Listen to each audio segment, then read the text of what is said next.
ধ্বংসস্তূপের মধ্য দিয়ে আমরা কাজ শুরু করেছি।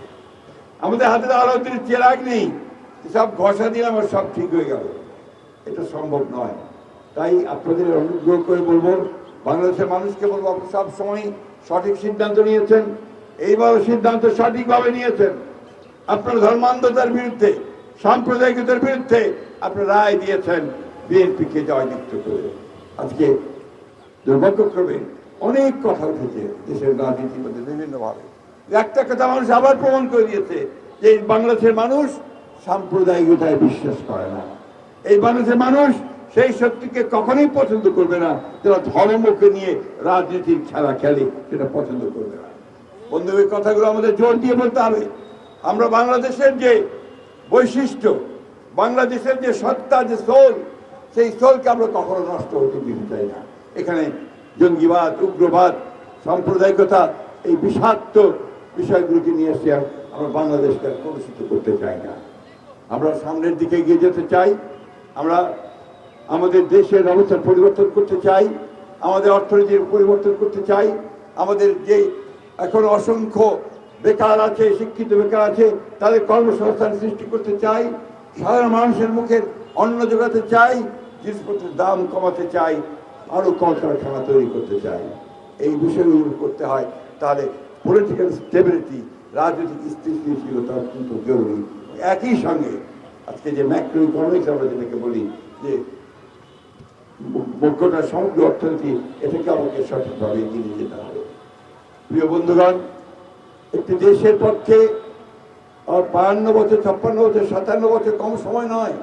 কিন্তু দুর্ভাগ্য আমাদের, এই 57 বছর, 56 বছরেও আমরা কিন্তু এখন পর্যন্ত আমাদের দেশকে একটা সঠিক ভিত্তির উপরে দাঁড় করাতে পারিনি। আজকে সকালে আইনুল নিশাত সাহেব খুব সুন্দর কথা বলছিলেন।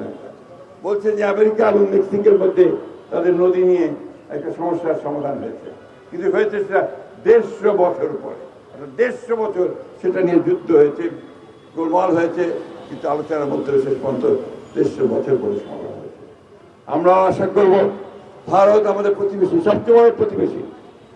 আমরা প্রতিবেশীর সঙ্গে কখনোই ঝগড়া বিবাদ করে দিয়ে যাওয়ার পক্ষপাতী নই, আমরা যেতেও চাই না। কিন্তু যখন আমার সীমান্তে গুলি করে হত্যা করা হয় আমার নাগরিকদের, তখন সেটাও আমরা মেনে নিতে পারি না। আমরা তীব্র ভাষায় তার প্রতিবাদ জানাচ্ছি এবং অবিলম্বে সীমান্তে হত্যা বন্ধ করার জন্য আহ্বান জানাচ্ছি। আমরা আহ্বান জানাচ্ছি, আর কোনো টাল বাহানা না করে এই ডিসেম্বর মাসে আমাদের চুক্তি যেন নবায়ন করা হয়, সেটা অনির্দিষ্ট কালের জন্য করা হয়, নেক্সট চুক্তি না হওয়া পর্যন্ত। আমরা আহ্বান জানাচ্ছি যে নবনির্বাচিত পশ্চিমবাংলার সরকার, খুব খুশি হয়েছি আমরা নির্বাচিত হয়েছেন, কিন্তু দয়া করে বিভাজনের রাস্তা তৈরি করবেন না। দয়া করে অযথা এমন বক্তব্য বাংলাদেশের বিরুদ্ধে দেবেন না যা বাংলাদেশের মানুষ আপনাদের বিরুদ্ধে গিয়ে হাজির। আজকে যে সমস্ত বক্তব্য প্রচারিত হচ্ছে, এই বক্তব্যগুলো কিন্তু একটা সুসম্পর্কের জন্য খুব একটা ইতিবাচক নয়। তাই আশা করব যে তারা যেন সুসম্পর্ক তৈরি হয়, তার জন্য তাদের বক্তব্য কাজের মধ্য দিয়ে তারা সেটা প্রমাণিত করবেন, এটাই আমরা আশা করি। এখন আমরা সবাই ঐক্যবদ্ধ হই, আমাদের জাতীয় স্বার্থে আমরা যেন এক হয়ে, আমি আহ্বান জানাবো আমাদের সমস্ত রাজনৈতিক দলগুলো, সমস্ত শক্তিগুলো, যারা দেশপ্রেমিক শক্তি, এক হয়ে আমাদের এই নদীর হিস্সা আদায় করা, ফারাক্কার হিস্সা আদায় করা, অন্যান্য জাতীয়